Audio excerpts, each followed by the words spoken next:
Hello, I'm Liz Lumley of Finextra, and today I'm speaking to Stuart Clark of Impendium. So Stuart, at Sibos this year, there was a lot of talk about how regulations are affecting derivatives, both in the US and in Europe. But what about Asia Pacific?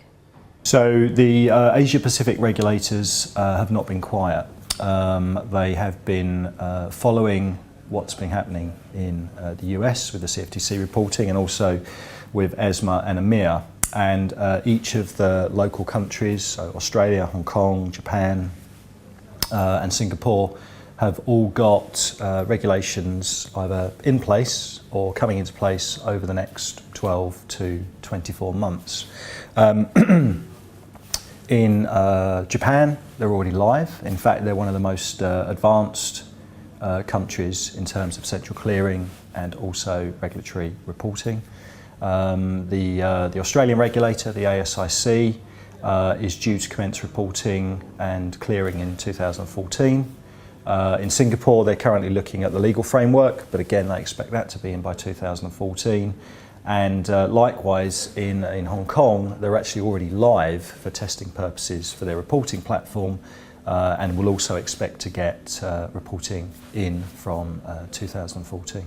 So isn't this really just more of the same then? Well, it's all about derivatives, but every regulator has made their own interpretations of the reporting, to a lesser extent of the clearing.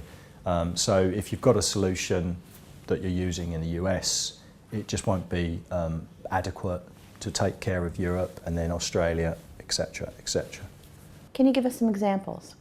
So some obvious examples would be, if we look at CFTC and EMIR reporting, in the US you're just reporting your OTC trades, whereas in Europe you've got OTC and all of your exchange traded transactions. So a massive change in the scope, the volume, complexity.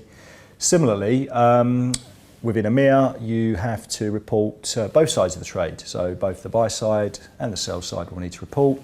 Whereas typically in the US it tends to be broker-dealers.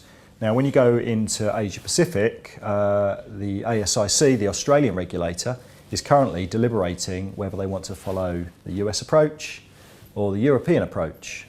Within Hong Kong it looks like they're going to follow the US, and that's before you start to get onto things like LEIs, UTIs, UPIs, and there's some real kind of technical detail.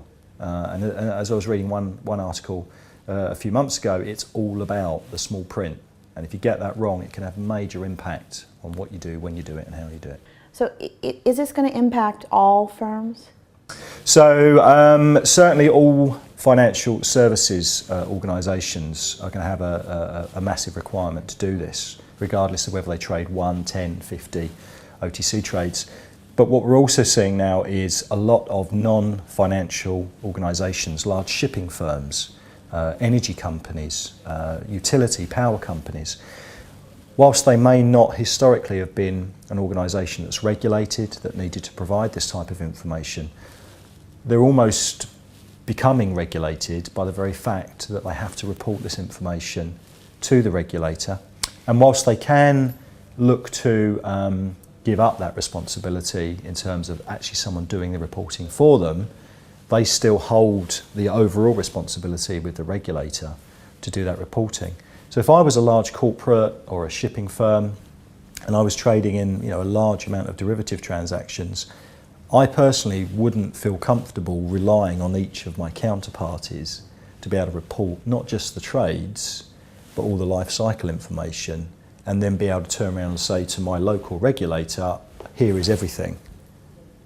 So it remains to be seen whether firms will really be able to do that, and ultimately what the regulator will do in the event that they can't prove that they've actually done their reporting correctly.